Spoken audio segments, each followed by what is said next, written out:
Es hat mich erwischt. Es sieht nach einem bösen Volltreffer aus. Mitten ins Hara. Hallo, René hier. Ich begrüße meine Stammkunden und insbesondere die neuen Abonnenten. Vielleicht schafft Klangwelt ja wirklich die 2000. Das geht aber nur, wenn auch die anonymen Besucher ihrem Herzen einen Stoß geben und abonnieren. Vielleicht noch ein kleines Like dazu. Vielen Dank. Wie versprochen kommt diesmal das Video über den Schwertschlag auf den gordischen Knoten, nämlich über meine letzte Hörsitzung in Bangkok. Wie auch immer der Test ausfallen würde, diesmal gab es keine Gnade mehr, die Yadis musste weg. Das schwarze Taxi passte zu diesem Job wie ein sorgfältig ausgewählter Leichenwagen. In Bangkok nahmen Angestellte von Audio Absolute die verhassten Monoblöcke hilfreich entgegen. Und der Trauerzug bewegte sich in der Richtung Geschäft.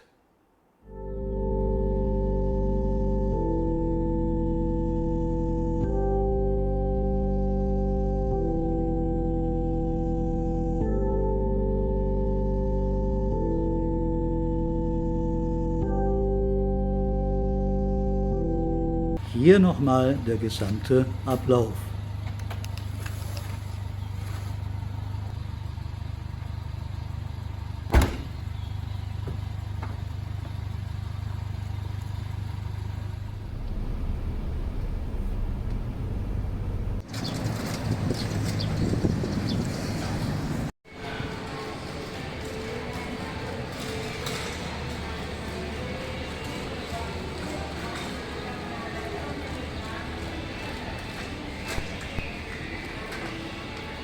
Die Geschäftsbesitzer hatten schon alles für den endgültigen Zweikampf vorbereitet.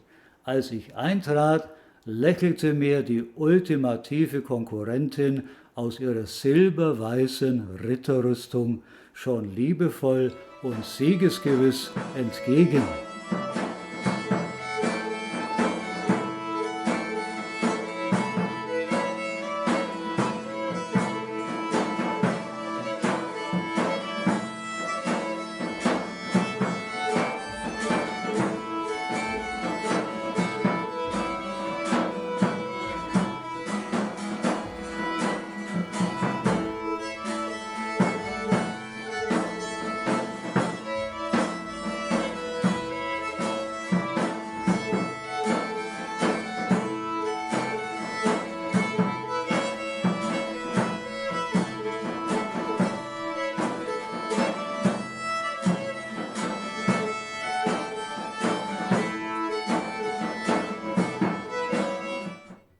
Als allererste Scheibe ließ ich mit hochgespannten Erwartungen Patricia Barbers Autumn Leaves auflegen und das Herz rutschte mir nach wenigen Takten in die Hose. Der Bass schlug ins Zimmer wie ein Betonblock, der soeben vom Mars heruntergefallen war und Staubwolken aufwirbelte. Patricias herbe Stimme war ein wenig breit und diffus. Interessante Variante, aber wenn es so blieb, hatte die Luxman gewonnen, ohne eine elektronische Hand zu heben. Vorsichtshalber legte ich meine Finger auf die Kühlrippen und alles war klar. Man hatte die Endstufe nicht vorgewärmt. Mehr zum Thema Vorwärmen werde ich im nächsten Video erzählen. Und der Angestellte wusste gar nicht, was er da eigentlich vorführte. Die Zaubertaste war nämlich gar nicht gedrückt. Die magische Taste, die den Amp von Standby bzw. AB-Betrieb auf Class A umschaltet. Das ist natürlich so, wie wenn jemand in seinem Sportwagen bei Automatikbetrieb Stufe 2 für Bergfahrt oder Schnee einen Kickstart machen will, um zu probieren, wie schnell die Kiste von 0 auf 100 geht. Wir warteten wenigstens 10 Minuten, bis der Elektroofen einigermaßen heizte und die Kühlrippen die ersten Funken schlugen, dann wurde wieder auf die Starttaste des Luxman gedrückt. Rabenschwarzer, trockener Bass im perfekten Maßstab. Patricias Stimme schwebte in Zoom-Qualität etwa 160 Zentimeter über dem Boden und verbreitete mit vibrierenden Stimmbändern Herbstgänsehaut. Dann blitzten getragen die silbrigen, melancholischen Töne eines blank gewienerten Pianos auf. Da war es schon um mich geschehen.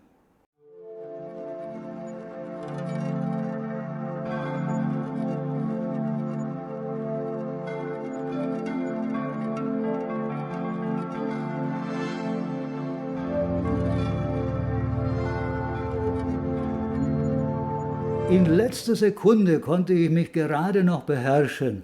Beinahe hätte ich grob zu dem Angestellten gesagt, einpacken. Idiotenfehler Nummer 1. Idiotenfehler Nummer 1.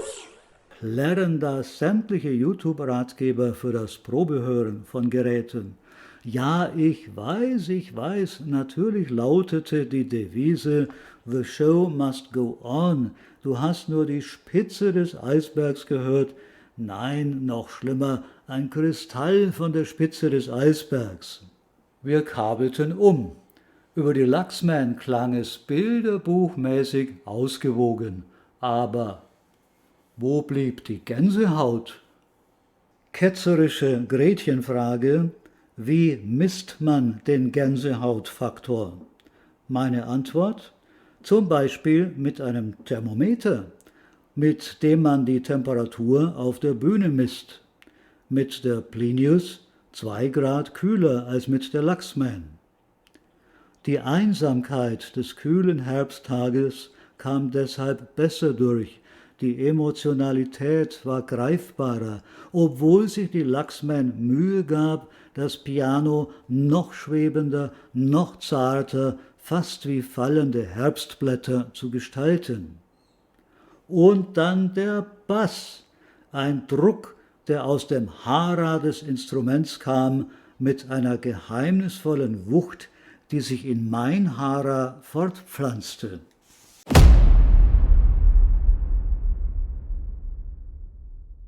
Da stand nun wirklich das vielleicht erste Bassinstrument meines Lebens im Zimmer, welches in seiner vollen akustischen Substanz einfach da war, wenn auch nicht in seiner materiellen Dimension. Nur auf diesen 2 Punkten hast du deine Entscheidung basiert, werden Sie fragen. Natürlich nicht. Ich greife noch 2 weitere von allgemeinerer und mehr grundsätzlicher Art heraus. Der erste betrifft die Größe der Bühne. Nicht bei allen, aber bei so manchen Stücken war ich verblüfft, wie klein die Bühne bei der Luxman ausfiel. Es konnte geschehen, dass sie sich mit der Plinius von der linken bis zur rechten Box erstreckte und bei der Luxman nur in der Mitte materialisierte, also an den Seiten einen freien Raum ließ, etwa 10-15% herrschte dann dort leere Luft.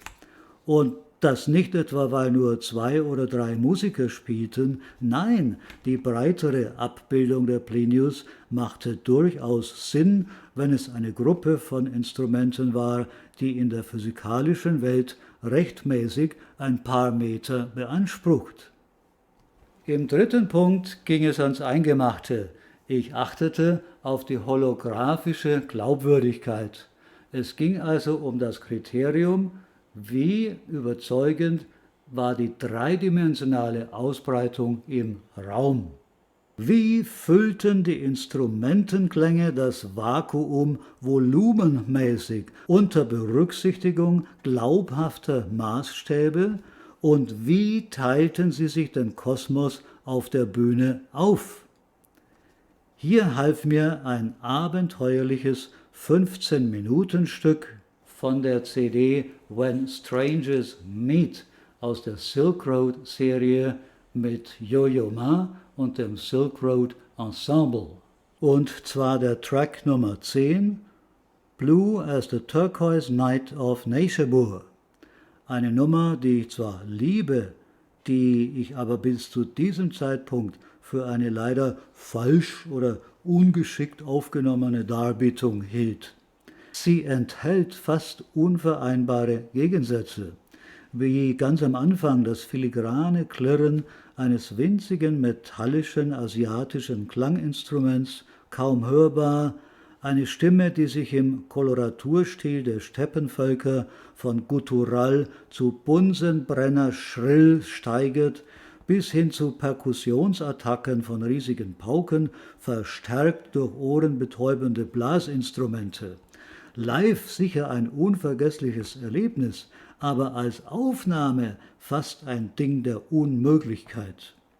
Teile davon hatten immer sehr schön geklungen, aber über die 15 Minuten hin wirkte es wie eine Collage.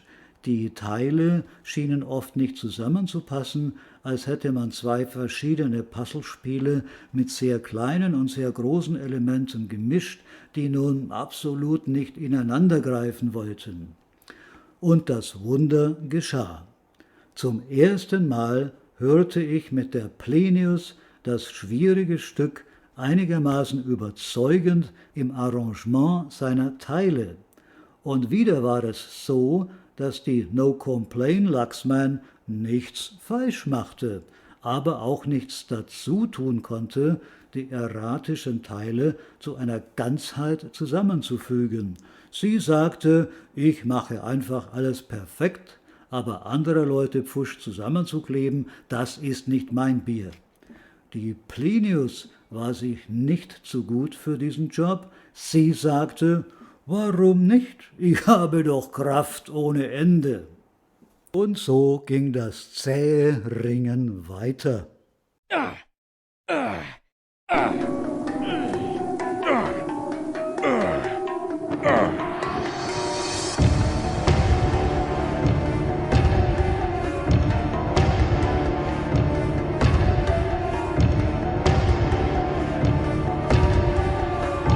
Aber die Luxman kämpfte in Sachen Hara auf verlorenem Terrain.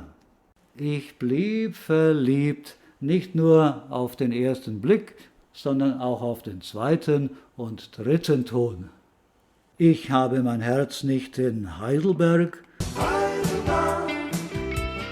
sondern in Christchurch in Neuseeland verloren. Langsam dringen jetzt die ersten Sprechchöre durch. Und die Accuphase, die Accuphase, die Accuphase. Ja, die stand leider nicht direkt daneben und ich muss vorsichtig sein mit leichtsinnigen Urteilen.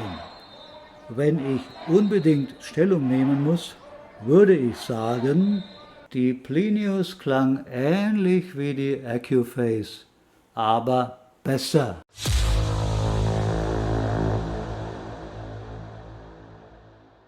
Bevor jetzt die ersten Steine fliegen, lassen Sie mich bitte erklären. Wir dürfen nicht vergessen, die Luxman ist ein Class AB-Gerät. Wie super raffiniert auch alles auf die Spitze getrieben worden sein mag, es bleibt begrenzt auf die Pionierleistungen für AB-Schaltungen. Die A80 und die Plinius dagegen haben schon mal den Class A-Betrieb gemeinsam. Was soll man sich da groß wundern, wenn sie ähnlich klingen? Der springende Punkt ist aber, dass die A80 nur 2 mal 65 Watt schafft und die Plinius 2 mal 100, also fast das Doppelte. Sie glauben, das hört man nicht? Für Zimmerlautstärke und kleine Besetzungen braucht man doch nur ein paar Watt davon wirklich. Nein, denken Sie an den mittelalterlichen Rambock. Nur die Spitze bricht durch, sagen wir mal, durch die dicke Bohlentür einer Burg. Aber jeder Mann, der den Rambock mitschiebt, ist gleich wichtig. Der vorderste wie der allerletzte hinten am Ende. Ich wage zu behaupten, ich hätte sozusagen den letzten Soldaten ganz hinten noch mitgehört. Und ich wiederhole, beim heiligen Hara. Ich habe noch nie so mächtige Bässe, Drums und Orchesterattacken gehört. Ich sage absichtlich nicht brachiale, brutale, sofaerschütternde, tsunamiartige Attacken, damit Sie nicht denken, das sei einfach eine plumpe Anhebung am Werk. Nein, ich meine, ganz im Sinne der asiatischen Hara-Philosophie, eine Kraft aus dem Nichts, eine Kraft von innen heraus. Die kann schon mal die Sofabeine wegblasen, wenn es nötig ist, aber ein Kontrabass bleibt ein Kontrabass und wird keine subsonische Alienwaffe. Alle haben nach der A80 gefragt, aber komischerweise überhaupt niemand nach der JA30. Der Fairness halber muss ich sie in diesem Finale natürlich mit behandeln, aber ich mache es kurz. Als sie die Plinius sah, geriet sie in hysterische Panik, ergriff die Flucht und ward nie wieder gesehen.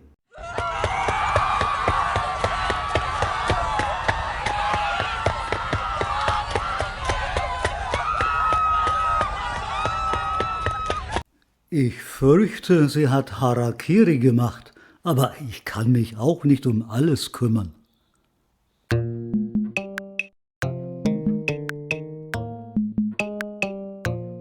Erinnern Sie sich noch an den unwidersprechbaren Tonfall, in dem Marlon Brando im Film Der Pate sagte, ich werde ihm ein Angebot machen, das er nicht ablehnen kann. Ich klaubte meine CDs zusammen und sagte dann ganz lässig im gleichen Tonfall, tun Sie nicht mehr lang rum, einpacken. Ich klemmte sie unter den Arm und nahm sie mit nach Hause. Sie wohnt übrigens nicht in einer ordinären Pappschachtel, sondern in einer Pappschachtel, aber die wiederum in einer Holzkiste. Ich fraß meinen Hunden eine gesamte Tüte Futter weg und hob die 57 Kilo schwere Endstufe nach dieser angemessenen Stärkung mühelos aus der Kiste, ungefähr so wie Jay in seinem Unboxing-Video die 70 Kilo Esoterik liftet. 150 pounds.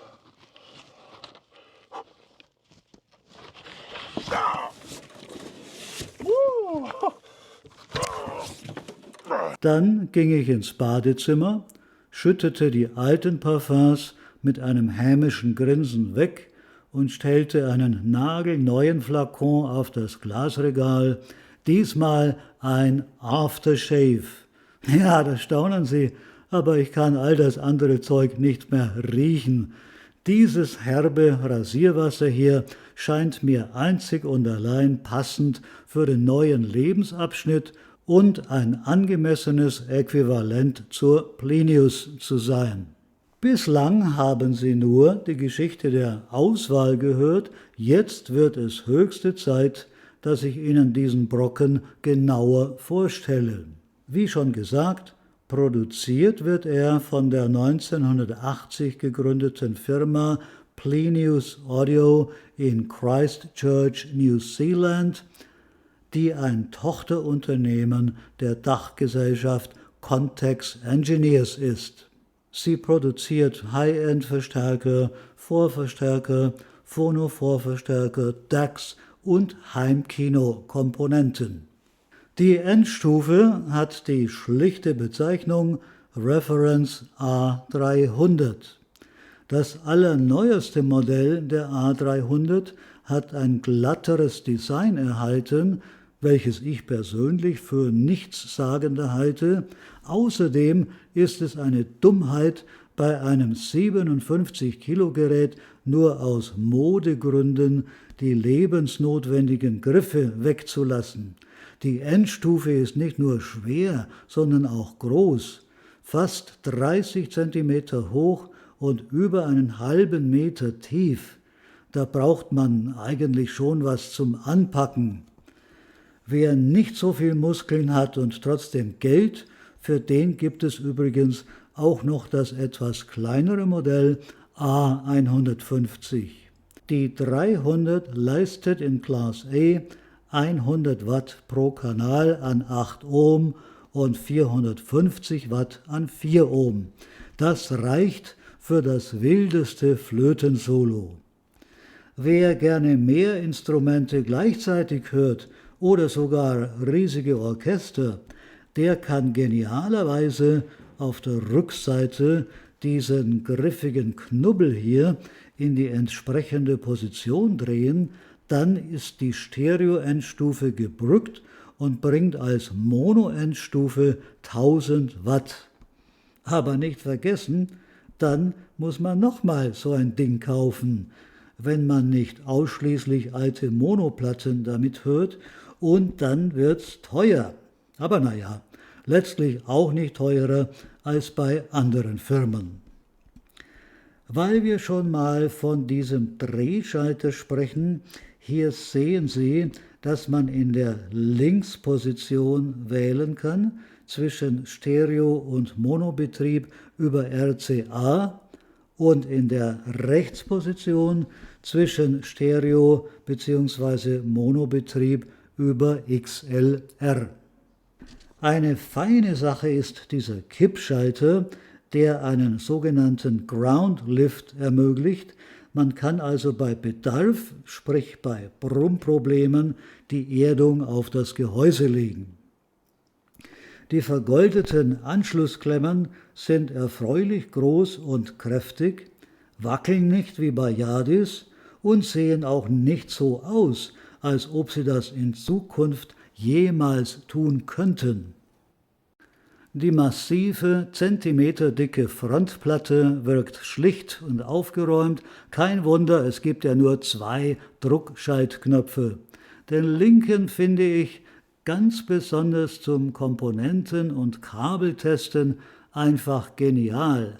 Es ist ein Muting-Knopf.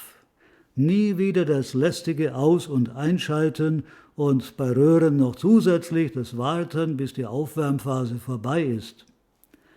Der andere Knopf, das habe ich schon gesagt, schaltet das Gerät von 100 Watt Class A Leistung auf nominell 300, eigentlich 330 Watt AB Betrieb. Und hier kommen die einzigen 2 Wermutstropfen, von denen ich leider berichten muss. Für giftgrüne Stromsparer ist das Gerät damit natürlich auf einen Schlag gestorben. Wermutstropfen 1: Um diese 100 Watt Class A zu generieren, genehmigt sich die Plinius 1100 Watt Dauerverbrauch. Aber das ist natürlich keine Fehlleistung der Ingenieure, das ist ebenso bei Class A, und wer Class A will, muss das hinnehmen. Oder glücklich die Heizleistung von den Hausheizungskosten abziehen. Die Leute, die schon über 45 Grad Witze reißen, werden schnell ruhig sein, wenn sie hören, dass die A300 bis zu 55 Grad erreicht. Da kann man die Kühlrippen nur noch kurz anstupsen, aber nicht mehr die Hand drauf liegen lassen. Im AB-Betrieb wärmt sich die Plinius nur bis 37 Grad auf, kein Grund zur Sorge.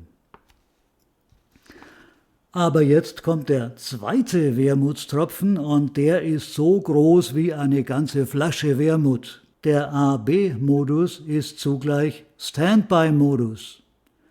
Haben Sie einen Netzschalter auf der Frontplatte gesehen? Ich nicht. Und noch kein Plinius-Besitzer hat das je gesehen. Der Power-Kippschalter ist nämlich gut versteckt auf der Rückseite und fieserweise auch noch ganz unten. Was will uns die Firma damit wortlos und mit einem stillen Lächeln zu verstehen geben? Möglichst nicht ausschalten. Das ist doch ziemlich üblich, werden Sie sagen. völlig richtig, aber unüblich ist, dass der Standby-Betrieb so viel Ruhestrom zieht wie der AB-Betrieb oder präziser gesagt, weil beides identisch ist. Und jetzt kann ich die Enthüllung durch Rumreden nicht mehr länger hinausschieben. Es handelt sich um einen Verbrauch von 184 Watt. Amen. Aber man kann ja die Notbremse ziehen, wenn man mal einen Tag oder mehrere Tage nicht hört und dann eine Stunde vor der nächsten Hörsitzung wieder einschalten und aufwärmen, bevor man mit diesem Knopf den Kickstart aktiviert, um über die Soundautobahn zu brettern. Der Class-A-Betrieb blüht schon innerhalb einer halben Stunde voll auf und duftet dann so. Das war die Geschichte meiner Entscheidung. In Zukunft werden Sie natürlich noch viel, viel mehr von der Plinius hören, aber nächste Woche bin ich auf der 2. High-End-Messe, um für Sie wieder zu berichten. Bis dahin, tschüss.